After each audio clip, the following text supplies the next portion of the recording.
nos das el privilegio de podernos congregar aquí en tu casa de oración. Mira, oh Dios, a cada uno de tus hijos, de tus hijas, que en esta noche se han dado cita con el único propósito de querer aprender de ti, Señor amado, tu palabra, tu voluntad para sus vidas.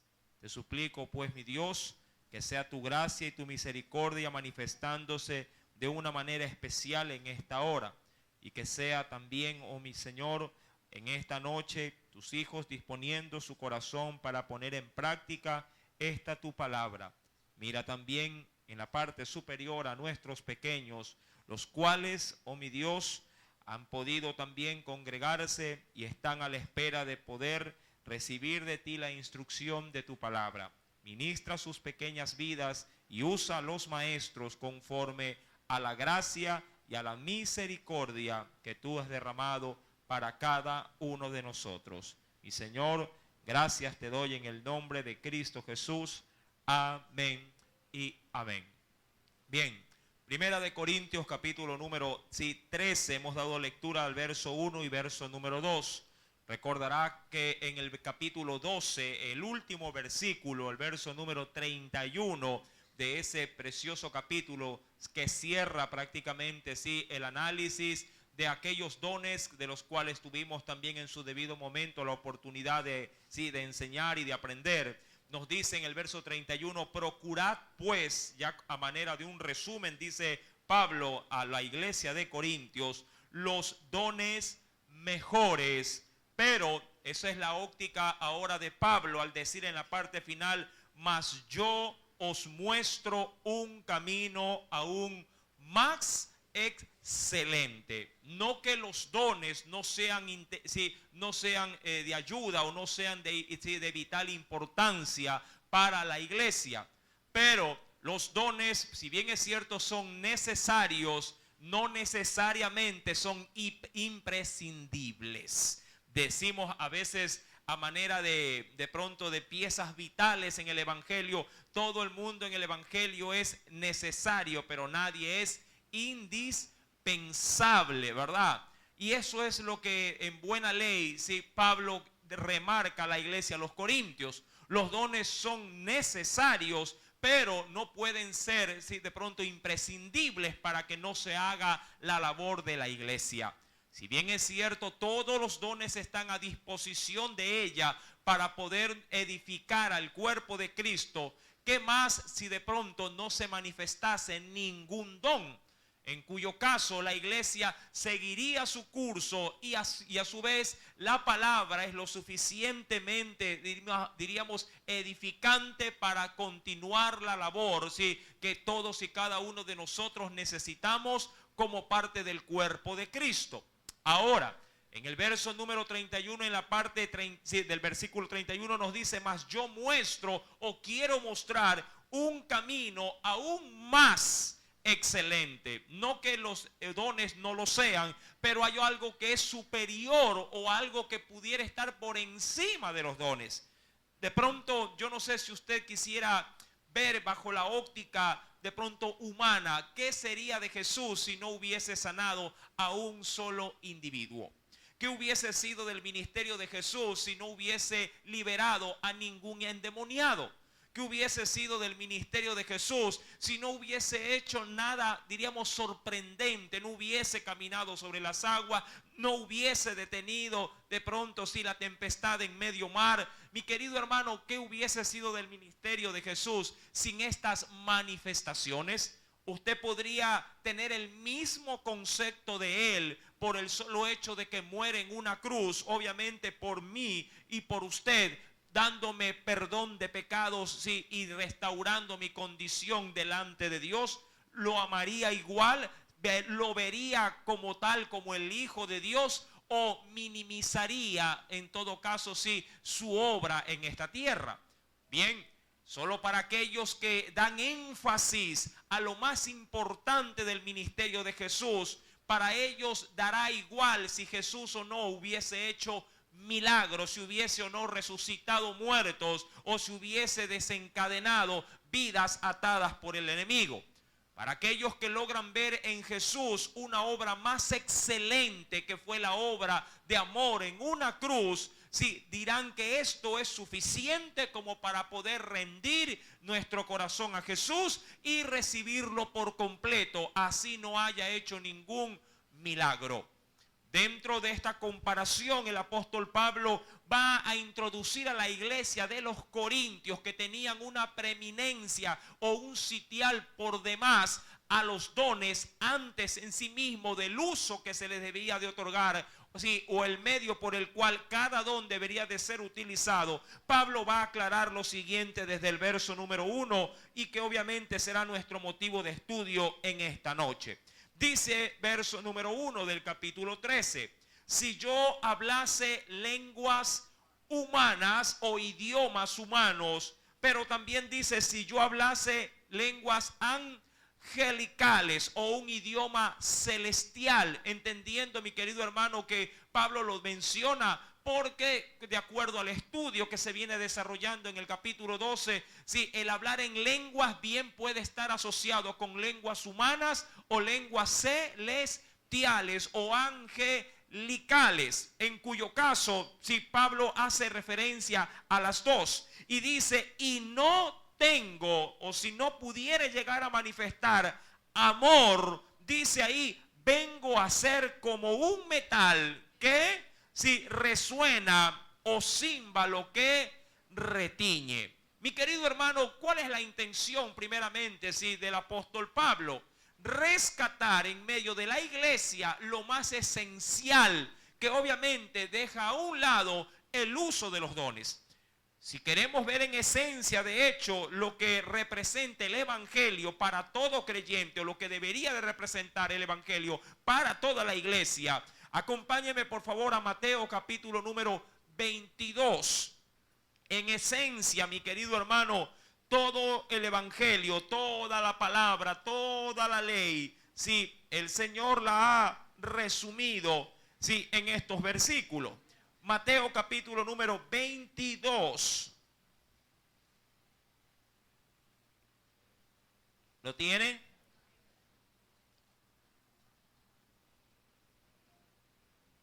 Versículo número 36 en adelante. A Jesús se lo encara obviamente con el propósito exclusivo siempre de tentarlo o de provocarlo a un error. Dice el verso 36, maestro, ¿cuál es el gran mandamiento en la ley? Amén. ¿Cuál es la ordenanza más preeminente de toda la ley? Reentendiendo que en la ley habían muchos mandamientos, pero de alguna manera quisieron, sí, socavarlo para ver si él fallaría o no en el resumen de toda la ley. Verso número 37. Jesús le dijo, amarás al Señor tu Dios con todo tu corazón, con toda tu alma y con toda tu mente. Verso número 38, léalo por favor. Y el segundo es semejante, sí, al primero. Amarás a tu prójimo como a ti mismo. De estos dos mandamientos depende toda la ley y los profetas. Ahora, yo podría ampliar de hecho estas palabras diciendo que de esto también depende toda la Biblia y toda la obra de Cristo. Sí, del amor que Él tuvo para con Dios, pero también para con nosotros. El amor, recuerde, ese es el denominador común en ambos mandamientos, o por lo menos en estos macro mandamientos. El amor es la supremacía de toda la ley para poder entender la obra de Dios, sí, para con el pueblo. De hecho, cuando usted viene, ¿verdad?, al texto de Juan 3:16, ahí que vuelve a resaltar el Señor en ese pasaje, el gran amor de Dios para con la raza humana. Mi querido hermano, Pablo quiere realzar en Corintios algo que se está dejando a un lado. Pablo quiere resaltar en Corintios algo que podría ser, mi querido hermano, el olvido de una iglesia, en la iglesia así actual. Si bien es cierto, buena es la enseñanza de la Biblia. Si bien es cierto, bueno es aprender de la Biblia. todo lo debemos de hacer bajo el marco no teórico, sino práctico del amor.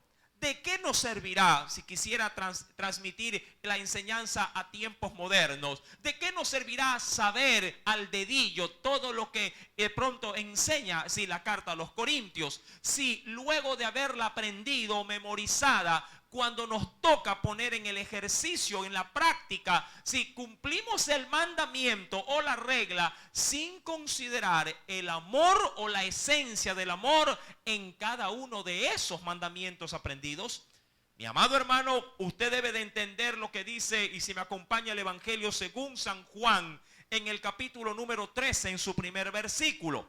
Fue un texto que de hecho el domingo anterior sirvió como base de enseñanza, para poder resaltar la obra de Jesús, pero bajo un marco totalmente diferente. Acompáñeme por favor al Evangelio según San Juan, capítulo número 13. ¿Ya lo encontró? Evangelio, según San Juan, capítulo número 13.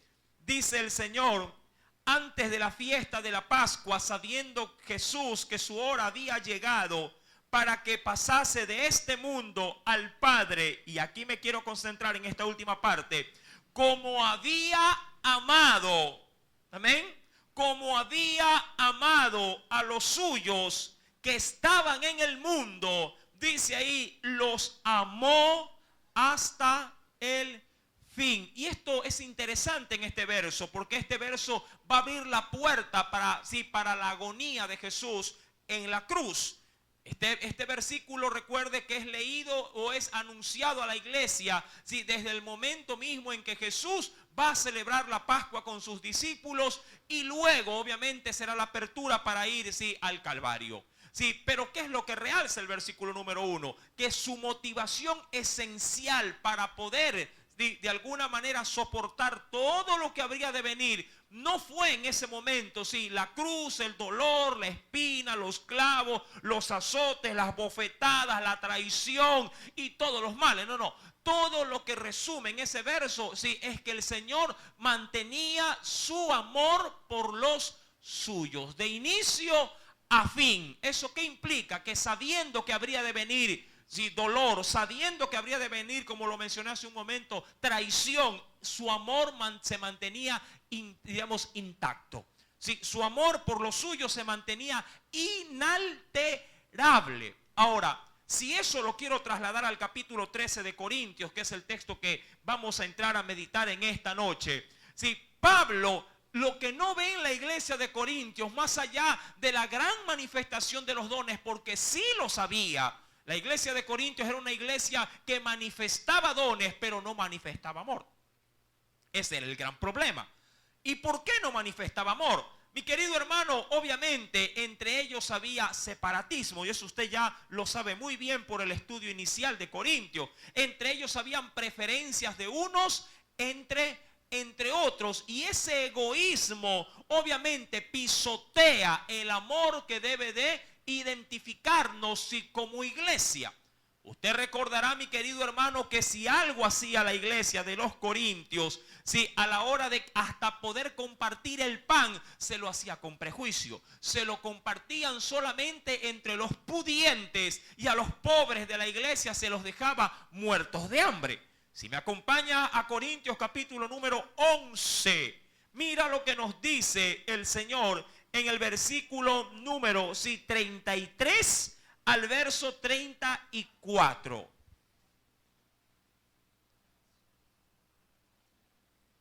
Corintios capítulo número 11, verso 33 al verso 34. ¿Ya lo tiene?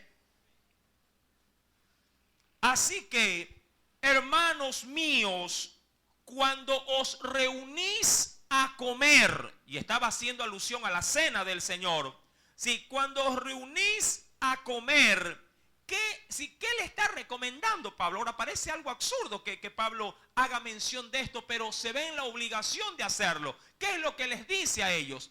Que se esperen los unos a los otros. Ahora, bueno, Yo creo que esta regla, generalizándola un poquito, en una familia diríamos que se reúne en su habitual de pronto tiempo de coinonía en la mesa, que por lo general suele verse la familia, bueno, en estos tiempos actuales que la gente anda corriendo, trabajando, no tanto en los almuerzos, sino que se lo suele ver más o en los desayunos, o también en las últimas comidas, en la merienda o en la cena, como se la quisiera llamar. Mi amado hermano, en cuyo caso, si dentro de la iglesia, teniendo la oportunidad de comer, sí, y de identificarse diríamos, en un acto no solamente solemne como era la Santa Cena, sino también de armonía congregacional, no se esperaban los unos a los otros. Obviamente, alguien que no ama o alguien que no tiene un interés a manera de devoción por su prójimo, no le interesa si realmente se llena o no se llena la barriga. Alguien que tiene amor, obviamente, inclusive una madre a la hora de servir el alimento a sus hijos en casa, trata de ser lo más equitativamente posible para que cada quien de pronto, si ha hecho pollito, pero no hay mucho, por lo menos que a cada uno le vaya una, aunque sea una hilacha de ese pollo. Pero que todos tengan la oportunidad de ¿qué? De poderlo degustar, de poderlo celebrar. Una es, a dos, se espera muchas veces, si la mujer sabe que el marido llega, espera que esté el padre de familia para que todos también puedan estar, ¿qué cosa? Participando, sí, de ese almuerzo, en el momento obviamente de que se sirve la comida.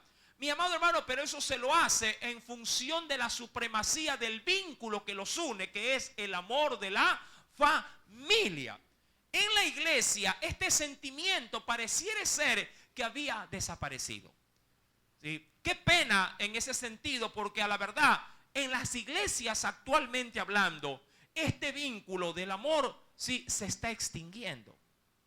Se está extinguiendo, por lo menos solamente aflora con aquellos que sí nos identificamos un poco. Bien podría, yo viendo mi amado hermano, sí, el día de ayer me parece, sí, el 24, sí, fue el cumpleaños de 2 siervos aquí en la casa del Señor, y los WhatsApp, los mensajes iban y venían. Yo digo, qué lindo, qué coinonía para con la pastora y el que canta alabanzas. Y cuando lo cumple Pepito de los Palotes, ahí está el asunto. Ahí, mi amado hermano, ese mismo fervor, ese mismo calor, por así decirlo, debe de manifestarse entre todos los que conforman la iglesia de Cristo. Ahora, no me malinterprete, no diga, ay, el pastor no le gusta que le manden mensajes. No, envíe todos los que quiere, pero envíeselos a todos los que cumplen años. ¿Sí me está entendiendo? Sí. No pierda el énfasis, sí, del amor de Cristo solamente orientándolo de pronto para los que más sobresalen. El amor del Señor dentro obviamente de este vínculo que es la iglesia debe de ser manifestado por igual para todos. ¿Sí me entiende? Por igual para todos. Y eso es lo que justamente cuando vamos al verso 34, dice el versículo número 11 de la cena del Señor que estamos leyendo, ¿verdad? Como a manera de ejemplo, ¿no? Verso 34, si alguno tuviere hambre, coma en casa para que no os reunáis. ¿Para qué dice ahí? Para juicio. Dice aquí, las demás cosas las pondré en orden cuando yo fuere. Porque era necesario que Pablo, sí, en este caso, sí, sacara punta como uno lo pudiera hacer con el lápiz, para que la iglesia pueda escribir bien o pueda manifestar de la mejor manera las obras de Cristo en la vida cristiana. Mi amado hermano, nunca se olvide, más allá de que usted desee aprender a evangelizar, más allá de que usted aprenda a ser un buen orador, más allá de que usted pueda ser diríamos, un vaso de gran utilidad, siendo alguien que sirve en la iglesia, predicando, enseñando. Mi amado hermano, hay un vínculo sí que usted tiene que perfeccionar día a día en su vida, y ese es el amor de Jesucristo. Amén. Ahora, cuando retomamos Corintios capítulo número 13, Pablo comienza un sinnúmero de ejemplos pragmáticos, sí, prácticos, ¿sí? Pero todos en función, primeramente, sí, del amor, y luego tomando del amor sus mejores cualidades para poderlas manifestar en la iglesia, a fin de que el ejercicio, diríamos así, de enseñanza se quede grabada en la mente de la iglesia. Primero pues que nos hace notar el versículo número 1, hablando el Espíritu Santo a la iglesia, es que si se tienen dones, porque cuando habla de lenguas humanas y angelicales, ¿de qué está hablando? Dones, ¿verdad? Lo toma como el gran inicio. Pero ¿por qué toma este don en particular? Porque era el don que más, diríamos, se veía en la iglesia. De hecho, cuando usted va al capítulo 14, ¿de qué va a hablar el apóstol Pablo? Usted tiene ahí, de hecho, el prefacio en la Biblia, del don de lenguas. Este don, por medio del Espíritu Santo, era el don más común que tenía la iglesia en Corintios. Si un don se manifestaba en medio de la iglesia de los Corintios, era el don de lenguas. ¿Sí? El cual venía como evidencia, obviamente, ¿sí?, de la gracia de Dios manifestada en cada uno de aquellos que obviamente ya eran salvos. Este don, por lo general, al parecer, lo tenía la gran mayoría de la iglesia. No le puedo decir todos, pero la tenía la gran mayoría como experiencia personal. Mas, sin embargo, Pablo toma este gran don, pero lo eleva a una especie, diríamos, como de ranking entre el amor o los dones, sí, y el amor de Dios. Y los pone, diríamos, en un tablero para competir. ¿Cuál tiene mayor valor? Dice el versículo número 2, ¿sí? Y si tuviese adicionalmente otro don que era también, sí, grandemente usado, profecía, y entendiese todos los misterios, y esto era el discernimiento, y toda ciencia, otro don, y si tuviese toda la fe, otro don, de tal manera que trasladase los montes, que es obviamente una, diríamos así, situación que Jesús enseñó con respecto a la fe, ¿sí? Y no tengo amor, dice aquí, nada soy. Y aquí vemos la primera parte de esta enseñanza. Pablo pone los dones versus la manifestación del amor. Y obviamente, sí, pierde, por así decirlo, en peso. Sí, pierde el don si se trata de ponerlo en una balanza frente al amor. De ahí, ¿qué es lo que quiere despertar el apóstol Pablo en la iglesia? De que estemos más interesados en buscar o en tener el amor de Dios en nosotros antes de que cualquier manifestación visible de alguna, sí, de algún don, de algún carisma, sí, que pueda proveer el Espíritu Santo. Mi amado hermano, yo entiendo que es bueno tener dones y es de gran importancia manifestar dones en la iglesia. Pero si no tengo, como lo dice la Escritura, amor, si pierdo la esencia del evangelio, que es el amor, obviamente, sí, mi don sale sobrando. Hay algo que es fundamental que quisiera compartir con usted en esta noche. Venga conmigo, por favor. En Gálatas, acompáñeme, sí, a la carta de los Gálatas.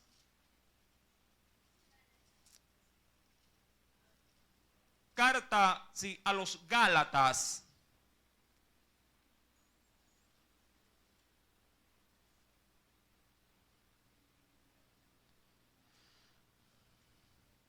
¿Lo tiene?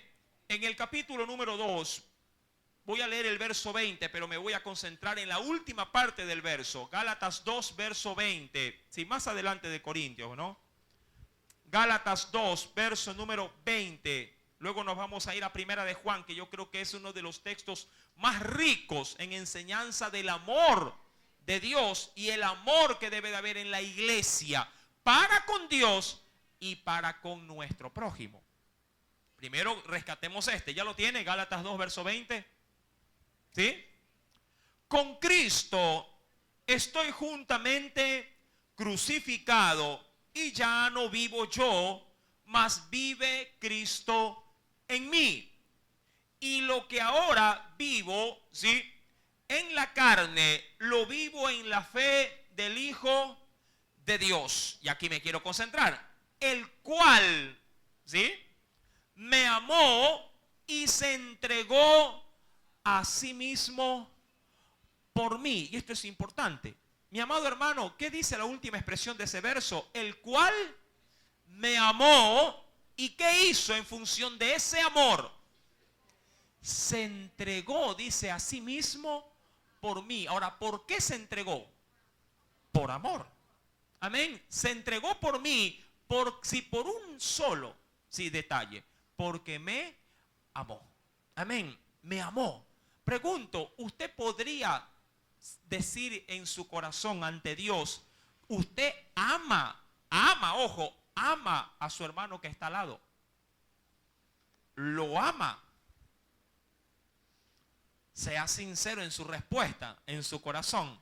Usted puede ver a un extraño al lado y decir, yo amo a este individuo que está aquí al lado. Lo amo realmente. Porque la prueba va a salir en evidencia. Si uno lo ama, dice seguidamente, ¿qué hizo Jesús por aquel que amó? Dio su vida, se entregó por esa persona. Jesús, y obviamente la Biblia nos narra con respecto a este precioso sentimiento del amor, sí, de que no hay mejor amistad que esta, aquel que entrega la vida por su amigo. Su amigo. Por un padre todo hijo entregara su vida. Igual un hijo, si una madre entregara su vida por su hijo, pero por un desconocido que aún pertenece a la iglesia, ¿entregaría usted su vida por él? Entonces la cosa como que ya se pone más difícil. Mi querido hermano, cuando vamos a Corintios, capítulo número 13, luego de haber visto estas dos primeros versículos, 1 y verso 2, recuerde que está redundando en el asunto de los dones. Ahora Pablo cambia el escenario, deja los dones a un lado y se concentra, mi querido hermano, en nuestra personalidad. ¿Ya lo tiene? Corintios 13, ahora versículo número 3, en adelante. Ahora, dice, y si repartiese todos mis bienes para dar de comer a los pobres, y si entregase mi cuerpo para ser quemado, y no tengo, dice aquí, amor, de nada me sirve. Ahora, Pablo cambia la perspectiva y ya no lo eleva o no lo compara, vuelvo y repito, con los dones. Ahora se limita al sufrimiento, ¿sí? O en este caso al dolor que podría llegar a experimentar una persona, ¿sí? Para poder manifestar obras cristianas. Ojo, para manifestar obras cristianas. Verso número 3. ¿Qué dice el texto? Si repartiese todos mis bienes para dar de comer a quienes. Sí, mi amado hermano, si una demanda hizo Jesús, sobre todo a aquellos que en algún momento les hizo la invitación de seguirlo, es que todo lo que tuviesen lo repartiesen a los pobres y luego ven y sígueme. Claro, la demanda era primordial. No depender de nada terrenal, sino del Señor al 100%. Pero esa demanda, es, diríamos, excelente cuando conlleva amor de por medio. Pregunto, por ejemplo, cuando usted hace las cosas en casa, ¿las hace, y sea sincero en su respuesta, por obligación o por amor? Sea sincero en el asunto. Si le pregunto a las mamitas, de pronto a ellas le doy más credibilidad en su respuesta. Van a decir, sí, pastor, yo tengo la ropa limpia de mis hijos, arreglo la casa y hago muchas cosas y hago porque amo a mi familia. ¿Verdad? Creo que es el denominador común de la gran mayoría de las mamitas. Pero si yo les hago la misma pregunta a los hijos con respecto a las demandas que se le hacen en la misma casa para que contribuyan con el aseo, para que de pronto tengan la ropa limpia, trapeen la casa, limpien el polvo. Pregunto, ¿por qué lo hace? ¿Porque ama o porque está impuesta la necesidad, la obligación de hacerlo? Mi querido hermano, siendo sincero, a la verdad, muchos lo hacen por obligación, por carga simplemente. ¿Cómo si conllevas tú las tareas o las responsabilidades que Dios nos ha dado por medio de su palabra a la hora de ponerlas por obra? ¿Cómo obedeces el mandamiento? ¿Simplemente como el requisito impuesto o porque ha nacido en ti el amor de compartir lo que Dios a ti te compartió? Debes de tener presente, mi amado hermano, que toda obra en Dios que no conlleva amor es simplemente una carga impuesta. Pero la carga impuesta, a diferencia de las obras de amor, no tienen recompensa. Ese es el problema. Recuerde esto. Yo quisiera, por favor, que venga conmigo a la Escritura. Luego nos iremos, como les mencioné, en la primera carta de Juan, que se menciona acerca de este apóstol como el apóstol del amor. Muchos lo mencionan o lo ven así. Sí, acompáñeme por favor a la Escritura.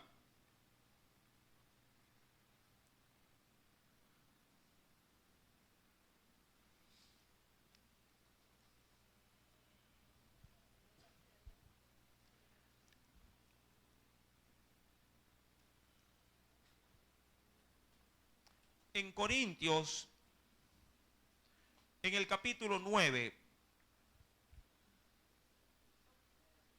Corintios, sí, capítulo número 9.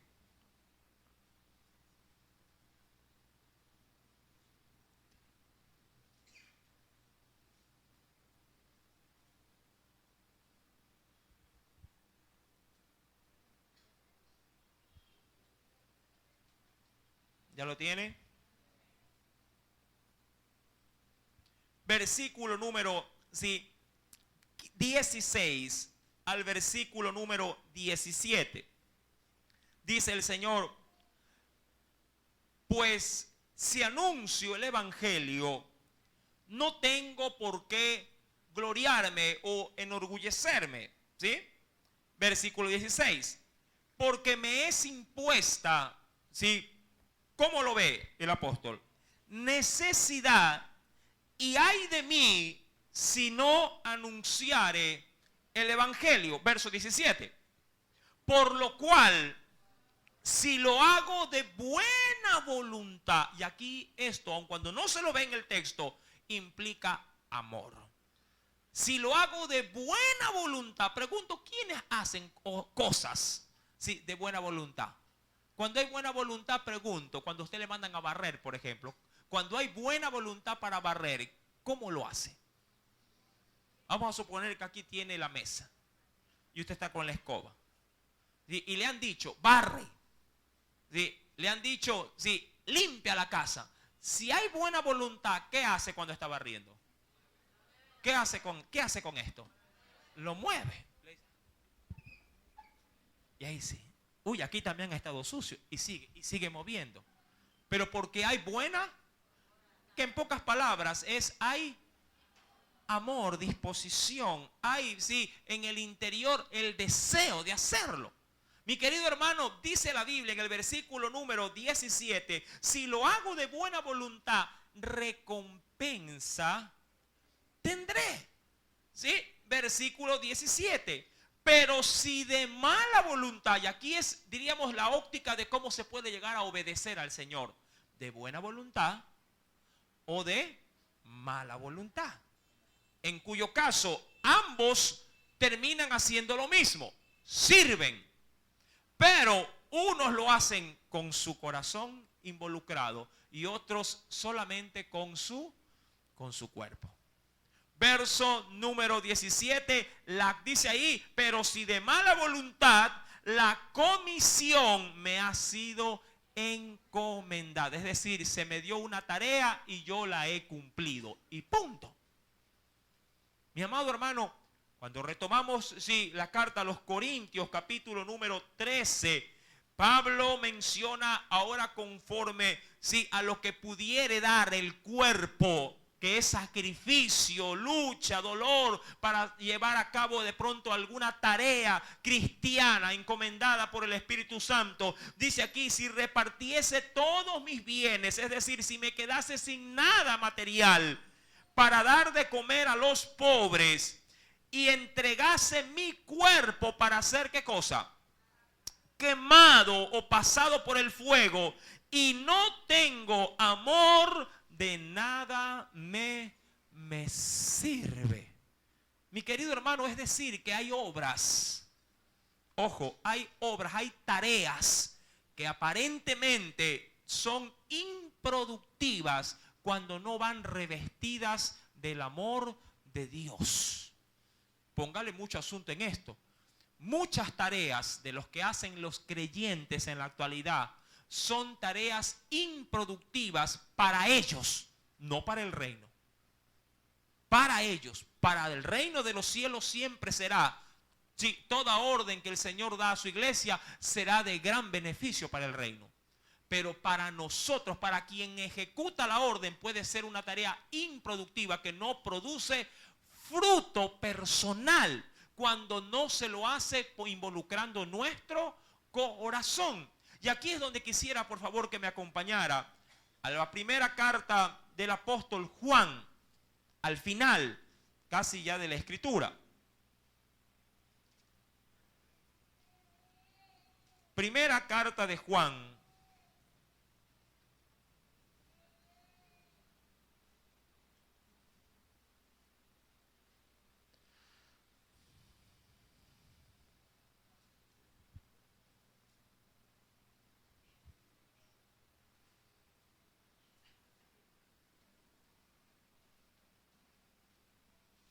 ¿Lo tiene?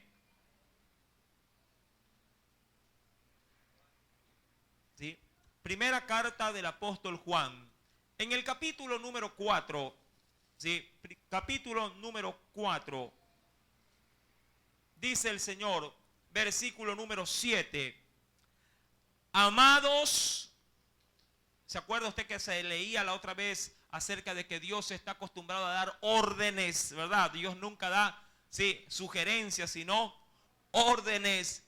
Amados, amémonos, dice ahí, ojo, amémonos unos a otros. Recuerde que cuando se habla de amor, se habla, sí, del griego ágape, sí. Muchos dicen que el ágape es el amor de Dios, sí, el amor desprendido, el amor que no espera recibir nada a cambio. Pero hay quienes también logran identificar el amor ágape como el amor sacrificial. Sí, el amor, mi querido hermano, que te hace ocupar el lugar de aquel individuo que de alguna manera sí está expuesto y tú sí tomas su lugar para que de pronto la bala te caiga a ti. Lo que podría ser de pronto un esposo con una esposa si llega a haber de pronto una balacera. ¿Qué hace un amor, un esposo amante de su esposa? ¿Qué hará con ella? ¿La cubrirá, la pondrá atrás de él y él pondrá el pecho o el varón saldrá corriendo? ¿Ah? Mi amado hermano, dice pues la Escritura, habla acerca de, sí, de este amor, el amor de sacrificio. Amados, amémonos unos, dice aquí, a otros, porque el amor es, dice ahí, ¿de quién? El amor es de Dios. Ahora, entiende esto, mi amado hermano, sí. El amor, no te avergüences, sí, de dar amor, de que se identifique en tu vida el amor. Es verdad que este sentimiento muy pocos lo saben manifestar de manera visible. En muchos sí pueden llegar a anteponer y decir, no, hermano, es que yo soy así, seco, desabrido, yo soy así, ajeno, no, como que no soy extrovertido, sino que trato de ser de pronto un renuente al asunto. Sí, sí, yo te quiero mucho, pero ya, hasta ahí nomás, vaya para allá. Sí. ¿Cuántos son así? Mi amado hermano, sí, el amor debe de ser algo, sí, que se palpe. Y el primer amor que debe de ver la gente, sí, en usted es en la familia. Si alguien debe de ser testigo del amor, son los que viven con usted. es casi imposible manifestar amor con los extraños si no se puede llegar a manifestar el amor en el propio vínculo del hogar. ¿Sí me está entendiendo? Sí, de pronto para un padre, para una madre que no ha sido criado bajo este vínculo precioso del amor, sí, muchos penosamente tienen un mal concepto diciendo es que a mí me trataron así y yo también voy a hacer lo mismo con mis hijos. Son secos, desamorados, sí, los muchachos se le arriman, sí, de pronto están buscando una caricia, están buscando un afecto. ¿Y qué sucede con el papá o con la mamá? Sí, a uno lo abrazan y él está como, feliz cumpleaños. Ya, sí, ya. Ya vaya a sentar, sigue haciendo los deberes. Vaya. Amado, dice el Señor que el amor es ¿de quién es el amor? Es de Dios. Y muchos podrían decir, sí, de Él, pero no es mío. No. El Señor nos da una orden. Dice aquí, amémonos unos a otros. Y aquí viene un punto trascendental. Si tú no aprendes a amar, ¿sí?, a los tuyos, que debería de ser lo más fácil tratar de manifestar el amor, ¿sí?, para con los tuyos, ¿cómo podrías llegar a manifestar amor con aquellos que, entre comillas digo esto, no son tuyos? Es decir, que no tienen identificación familiar contigo. Mi amado hermano, el amor debe de ser algo visible. Recuerda esto, algo que la gente pueda ver, pueda escuchar, pueda palpar. Usted como padre o como madre abraza a sus hijos. ¿Ah? ¿Los abraza o no los abraza? ¿Los besa o no los besa? ¿Los engríe o no los engríe? ¿Cómo se manifiesta, mi amado hermano? Ahora, claro, estas son manifestaciones. Ahora, cuidado, no malinterprete que si bien es cierto, estas son manifestaciones de amor, el amor no puede ser bajo ninguna circunstancia dado a fin de que la persona que la recibe, sí, usted esperando también que de pronto le sea recíproco. Ojo, este tipo de amor es un amor sacrificial. Da amor, aun cuando él no reciba absolutamente nada. Y eso fue lo que pasó con Jesús. Él dio amor, se entregó por amor, diríamos así, se quebrantó por amor, aun cuando en su debido momento nadie manifestó o le pagó con ese amor que él pudo entregar. Mi amado hermano, dice pues el versículo número 7 del capítulo 4 de Juan: todo aquel que ama es nacido o ha experimentado esto, nacer de Dios. Si usted manifiesta amor, mi amado hermano, se identifica con el proceso del nuevo nacimiento. Dice el versículo número 7, y conoce también, ¿sí?, ¿a quién? Conoce a Dios. Verso número 8, el que no ama no ha conocido a Dios, porque Dios, ¿qué cosa es? Dios es amor. Retomemos, por favor, Corintios, capítulo número 13.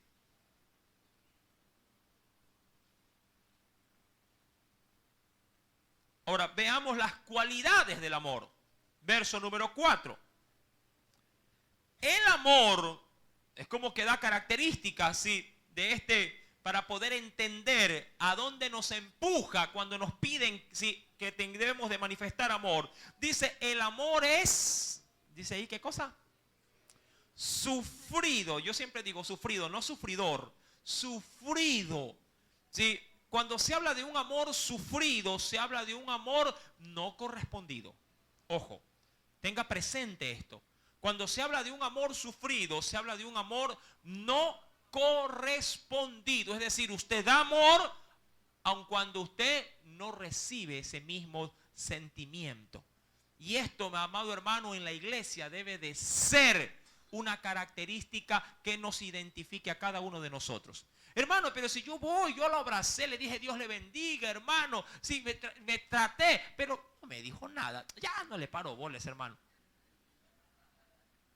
No. Recuerde, un amor sufrido es un amor que sabe que aun cuando no se le corresponde, él siempre está dando amor. está manifestando. Sí, él habla, sí, es como diríamos así, es una persona dócil que siempre encontrará, sí, una palabra, un aliento, aun cuando esa persona de pronto ni le pare bola. Mi amado hermano, el amor debe de ser dado, sí, diríamos, a esta escala. Ahora, es duro y es difícil, esto sí, es duro y difícil manifestar amor cuando no se corresponde, ¿ah? Eso sí, es muy duro poder doblegar el corazón cuando uno está dando y la persona que aparentemente lo recibe no corresponde. De hecho, mi amado hermano, esto es uno de los grandes y graves indicios de problemas dentro de los matrimonios. ¿Cuántas veces en el hogar, en el matrimonio, se da amor, verdad?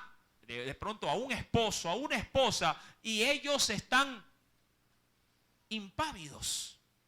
Usted es el que le insinúa, tómame la mano, salgamos, y lo coge. Y él como que va medio raro, esperando la oportunidad para decir, mira, y ya le soltó la mano. Y ya no se le vuelve a dar. ¿Sí me explico? Es ella de pronto o él, dependiendo de cómo sean las parejas, que le dice, oye, ¿y cómo estoy en este momento? ¿Sigo guapa como antes? Sí. Ella está hablando de sentimientos, ella está hablando o él está hablando, sí, de pronto de los recuerdos, de cuando salían, cuando se miraban, sí, pero ahí, mi amado hermano, justamente ahí es donde, sí, el amor, el cual, como lo dice la palabra y lo leímos en Juan, sí, que debe de ser un identificador de cada hermano, debe de, mi amado hermano, parece mentira, pero debe de aflorar, aun cuando éste no sea correspondido. ¿Sí? Nunca se canse de dar amor. ¿Sí? Cristo ha hecho y hace lo mismo por nosotros. ¿Usted se acuerda cuando Jesús cogió a Pedro y le dijo, Pedro, ¿me amas? ¿Se recuerda usted de esa confrontación? Acompáñeme por favor rápidamente.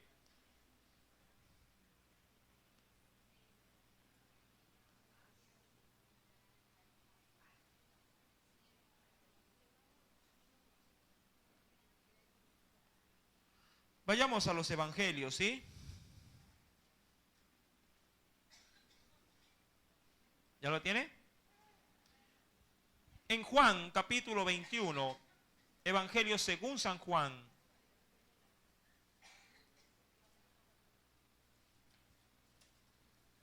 Qué difícil ahí se la puso Jesús a Pedro. ¿Ya lo tiene? Juan capítulo 21, verso 15. ¿Ya lo encontró? Usted póngase ahí con sus hijos, sí, su esposo, su esposa, así en la familia. Y de pronto el esposo o la esposa le dice a su pareja lo que de pronto Jesús le está diciendo a Simón. Cuando hubieron, dice aquí, comido, Jesús dijo a Simón Pedro, Simón, hijo de Jonás, ¿me amas más, dice ahí, que a estos? Obviamente hablando, sí, de estos, refiriéndose a quiénes. ¿A quiénes? A sus discípulos. ¿Sí?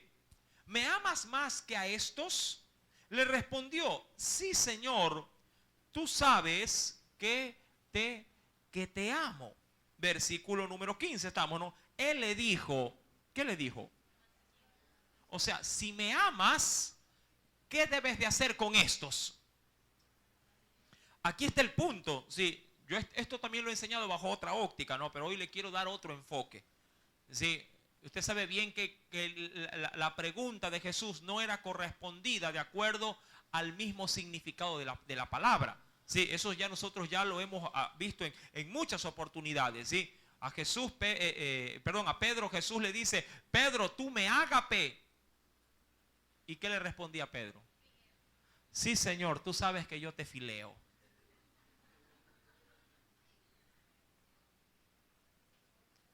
En la retórica, en lo que se habla, es así. Las dos significan amor, pero el amor del cual Jesús mencionaba era un amor sacrificial. Sí, y Pedro penosamente en las tres respuestas da la misma connotación. Sí, Señor, yo te amo como un hermano, como una familia, pero no te amo hasta el punto de llegar a ¿qué cosa? A dar mi vida por ti, a morir por ti. ¿Ya? Bueno, pero eso es en otra enseñanza se lo dio. Pero hoy quiero dar la connotación de la cual el Señor le hace la comparación o a quién debe de corresponder el amor para poder decir que está amando a Jesús. Mire, Jesús está pidiendo aparentemente un amor personalizado, diría cualquiera hasta egoísta, porque le está diciendo a Pedro, Pedro, tú me amas a mí más que a estos. ¿Sí? Cualquiera diría, uy, qué egoísta. ¿Sí? ¿Acaso el amor no debe de ser a todos por? Pero no, la respuesta final de Jesús equivale a que al amarlo a Él, debe de amarlo de la misma manera ¿a quién? A toda la congregación. Porque le dice, apacienta mis corderos. Es decir, si dices que me amas a mí, más que estos, demuéstramelos con estos mismos. ¿Sí me está entendiendo? Diría cualquiera, si me amas a mí, tienes que amar a mis hijos también. ¿Verdad que así pasa cuando existen de pronto uniones de parejas que no son, diríamos, son de yugo, ¿sí? No igualitario en el sentido, ¿sí? De que de pronto vienen con otras familias, otros hijos. Y mucha gente dice, bueno, si me quieres a mí, tienes que aceptar también a quién. ¿Ah? Tienes que aceptar a los míos. Y dice, sí, no te preocupes, pero mentira, ya cuando están haciendo vida conyugal y nacen hijos, entonces muchas veces se marca una gran diferencia. ¿Sí se ha dado cuenta? ¿Sí? Compra algo, le compra al hijo habido en el matrimonio, pero al que de pronto ya venía, se olvidó. ¿Sí me explico?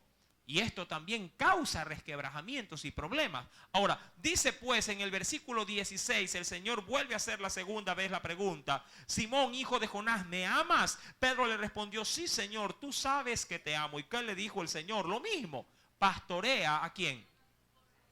A mis ovejas. Es decir, demuéstramelos con ¿qué? Con ellos, la iglesia. ¿Sí? Versículo número 17. Dijo la tercera vez, Simón, hijo de Jonás, ¿me amas? Pedro se entristeció de que le dijese la tercera vez, ¿me amas? Y le respondió, tú lo sabes, todo tú sabes que te amo. Jesús le dijo, apacienta mis ovejas. Vuelvo y repito, bajo esta otra connotación, las tres respuestas se implican que el amor debe de ser manifestado en medio de ¿quiénes? De los que profesamos la fe cristiana. Corintios tenía ese problema, no manifestaba el amor entre ellos mismos, aun cuando se predicaba del amor.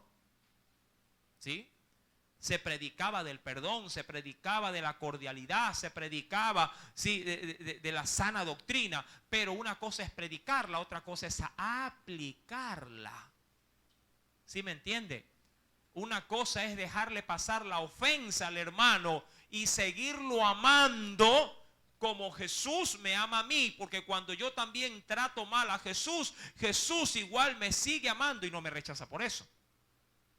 Busca obviamente que si vaya otra vez a la cruz, al arrepentimiento para restaurar mi vida, pero en el proceso Jesús nunca me deja de amar. Siempre me está amando. Cuando usted recibe alguna ofensa de su hermano en la congregación, por ejemplo, ¿con qué corazón va a su casa? Sea honesto. ¿Ah? ¿Cómo usted lo lleva en su corazón? ¿Con dolor, con pesar, con algún resentimiento? Diciendo, este hermano, si por eso es que no me gusta ayudar, porque a uno le pagan con mal. Pero eso sí, este no me lo hace 2 veces más. No, hasta ahí nomás conmigo. ¿Me explico? ¿Ah? Imagínense si Jesús tomara la misma postura con nosotros. Este siempre me anda pidiendo milagritos por aquí, milagritos por acá. Y yo le doy. Y mira cómo me paga bien. No me obedece, no viene a la iglesia. Y mira, ahí está. Ya nunca más le voy a dar nada. Mi amado hermano, retomando para concluir en esta noche, Corintios capítulo 13, verso número 4, dice: el amor es, ¿qué cosa? Sufrido. Ya sabemos a qué tipo de sufrimiento se refiere. Al aquel que da amor sin recibir amor. Verso número 4 sigue diciendo: el amor es benigno. El amor no tiene envidia. El amor no es jactancioso. El amor no se envanece. Verso 5. No hace nada indebido. No busca lo suyo. No se irrita, no guarda rencor, no se goza de la injusticia, mas se goza de la verdad. Quisiera ahondar en esto, pero no hoy, sino el próximo día jueves, con la ayuda del Espíritu Santo. Amén. Si el Señor habló a tu vida, mi querido hermano, sí, y si tienes una lucha en tu interior para manifestar amor, pídesela a Él, que Él te la va a otorgar. Amén. Gloria sea al Señor. Inclinemos nuestro rostro y oremos. Amantísimo Dios, agradecidos nuevamente por tanta misericordia y piedad y paciencia, porque son cualidades innatas